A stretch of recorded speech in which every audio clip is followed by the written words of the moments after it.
Hey everybody, welcome to Vigilant Citizen. My name is Josh. Thanks for joining today. Happy Independence Day, the day we celebrate our independence from Great Britain, England, King John, and the tyrannical governments that led us to want to find a new land. So today is the day we celebrate our independence, our freedoms, our liberties, and the elevation of the individual above government. Many people have forgotten that today, so definitely want to call that out. I'm appreciative of this country and the freedoms and liberties that we still have, and the ones that are enshrined in our Constitution and also mostly written out in the Declaration of Independence.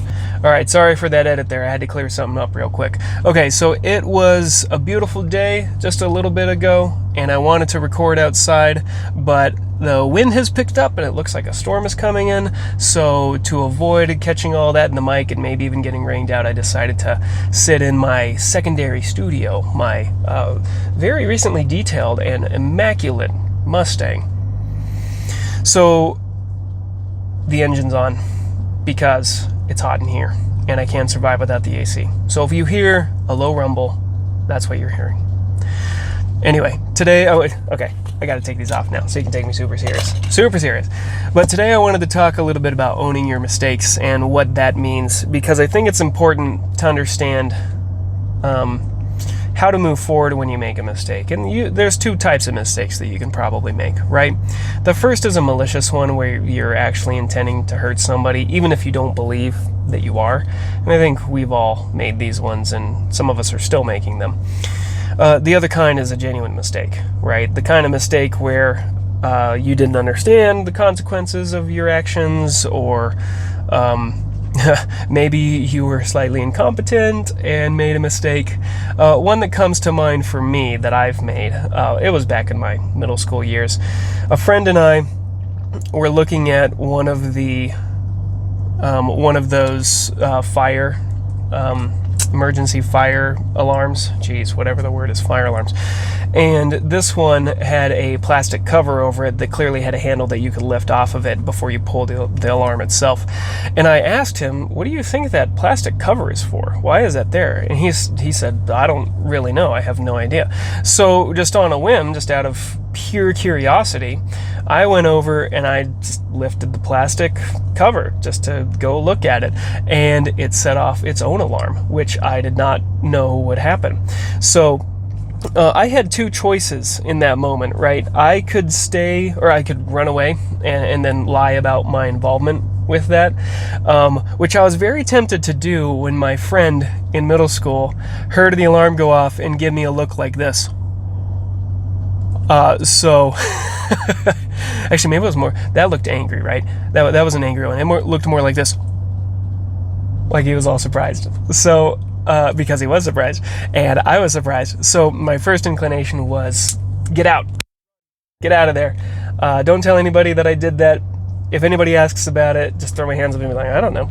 But this was one of the first times that I actually decided, you know what? I just need to hang tight and just own this. This was a genuine mistake. I was just curious. I had no idea that would happen. So when the teachers came by, I just told them, hey, that was me. I didn't mean to. I didn't know that would happen. I was just curious about that plastic cover, and they were understanding. Hopefully they laughed about it later, but I didn't get in any trouble or anything, because probably because I was just honest with them, right? I think teachers like that. They get sick of kids lying all the time, and rightfully so.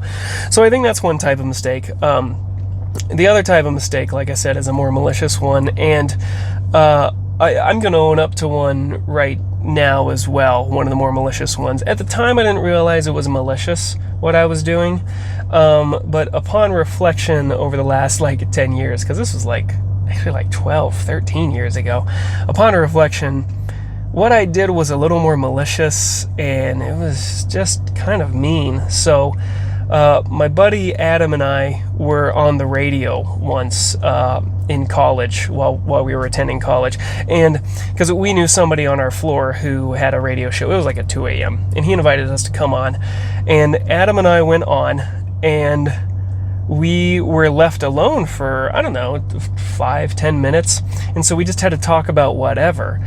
And I started talking about a new job that I got, and I was playing it up.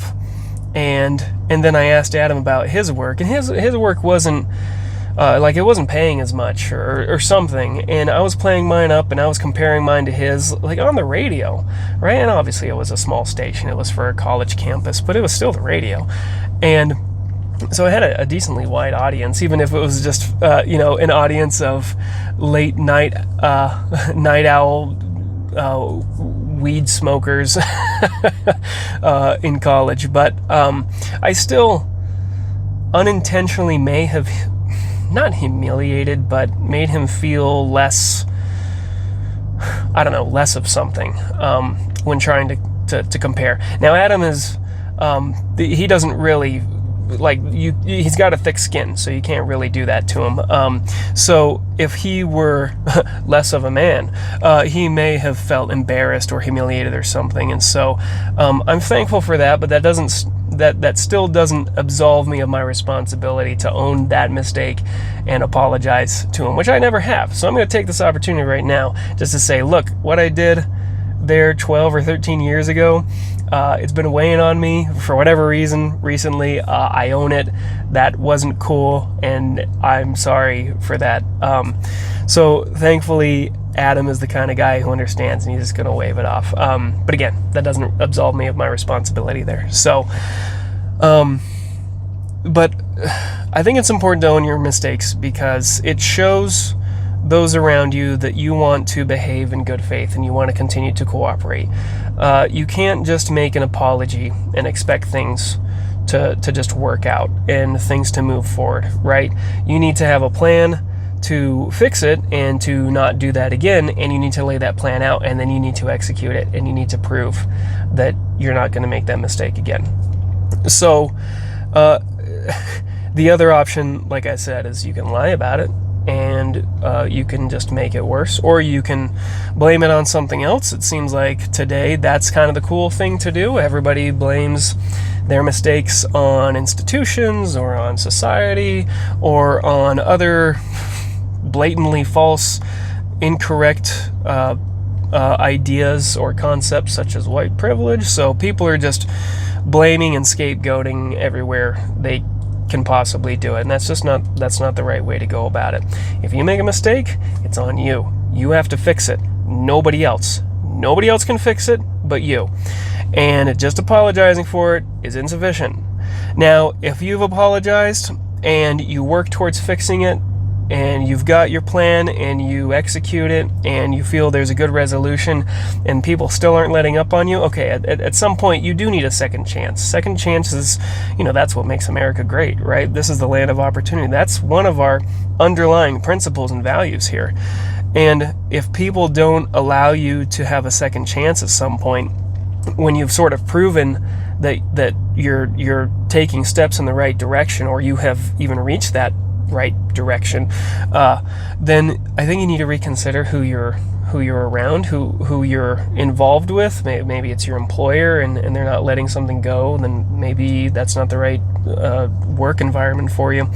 If it's your friends and you've wronged them once, but you've actively made amends and they still won't let up, then maybe you need to find different friends, right? So everything has nuances and there's context with everything, right? So whatever I'm saying here today cannot be taken as just a straight black and white sort of scenario. This is what you do step 1, this is what you do step 2, this is what you do step 3, and then this is how they react. This isn't a formula, right?